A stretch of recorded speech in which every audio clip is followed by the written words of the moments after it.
Today, we are going to talk about three people who changed the world of technology and built one of the most valuable companies on earth, Apple. Yes, that Apple. These three people, Steve Jobs, Steve Wozniak, and Mike Markkula. Now, here, now here is some funny fact. Steve Jobs is the world famous, whereas the Steve Wozniak is widely respected amongst the people who actually understand computer. Whereas on the other hand, the Mike Markula, let's be honest, most people think he is a brand of a mineral water. So today, we are going to answer two simple questions: who actually was the richest amongst of them, and why did Steve Jobs become far more famous than others? So part 1, let's get into it. Who was the richest person? Most people think the well obvious question, Steve Jobs was the richest because he was most famous, and famous equals rich, right? But not exactly. Shockingly, the richest person of the three was Mike Markula. No black turtleneck, no dramatic keynotes, just money. Mike Markula wasn't an engineer like Wozniak, and he wasn't a showman like Jobs. He was an investor. In 1977, when the Apple was just a tiny startup working out of a garage, Mike Markula invested $2,050 million into the company. At that time, Apple was a risky company and very risky company. Most people thought personal computers were unnecessary toys. Some probably thought calculators were enough for everyone. But Mike Markula believed in the vision. When Apple went public, the stock exploded in value. The first hundreds of millions, and the evaluation was more than a billion. Mike Markula later became the CEO and chairman, quietly making a life-changing money in background. Another detail most people miss is that Mike Markula was already richer way before Apple.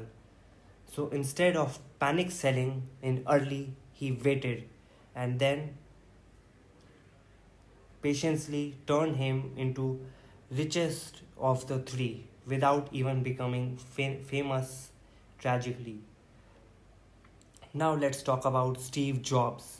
When Jobs passed away in 2011, his net worth was around $10.2 billion. Yes, billion with a B.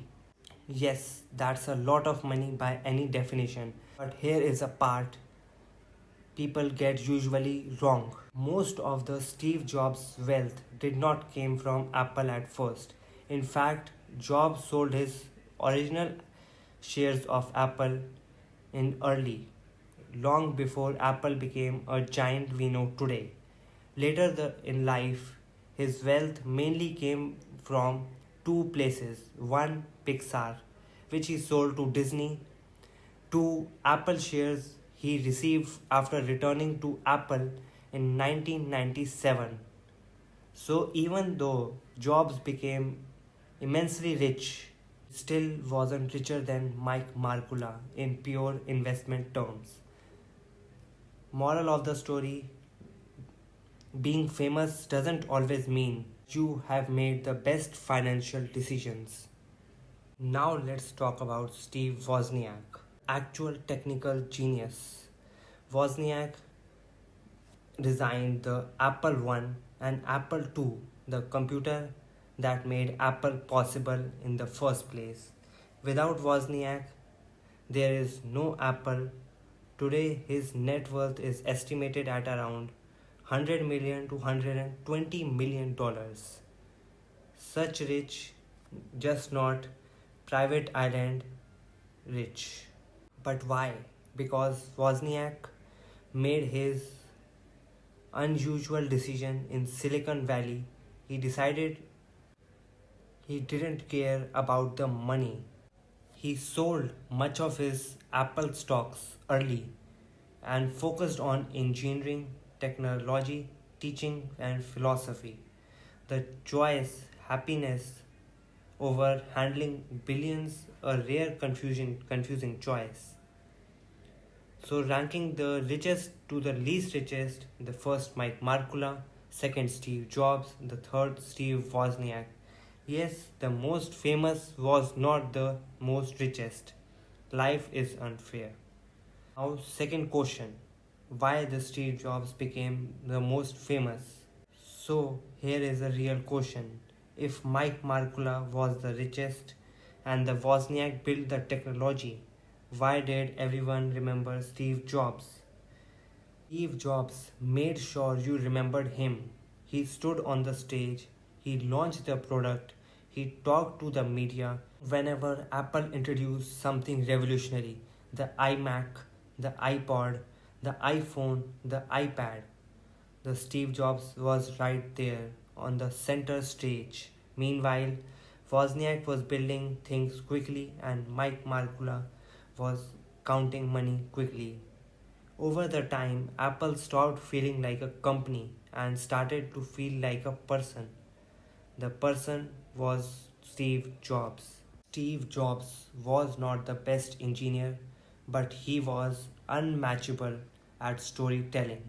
He could take complicated technology and explain it like it was magic.